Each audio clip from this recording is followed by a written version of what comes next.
Syederalun beredar video seekor anak kucing dicekoki minuman keras jenis tua oleh sekelompok remaja. Diduga peristiwa itu terjadi di Ambarawa, Kabupaten Semarang, Jawa Tengah.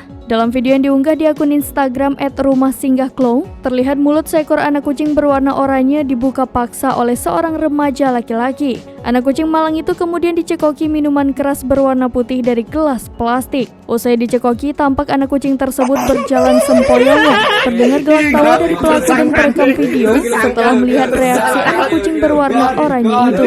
Mengutip keterangan dari unggahan akun Instagram @memomedsos, Kapolsek Ambarawa AKP Abdul Mufid membenarkan informasi tersebut. Mufid mengatakan peristiwa itu terjadi di wilayah Ambarawa. Ia juga menyebut pelaku penyiksaan kucing itu telah diamankan dan telah dimintai keterangan oleh pihaknya. Sementara itu, kabar terbaru anak kucing yang dicekoki tuak oleh sekelompok remaja itu kini sudah dalam penanganan dan perawatan komunitas @peduli kucing liar Semarang.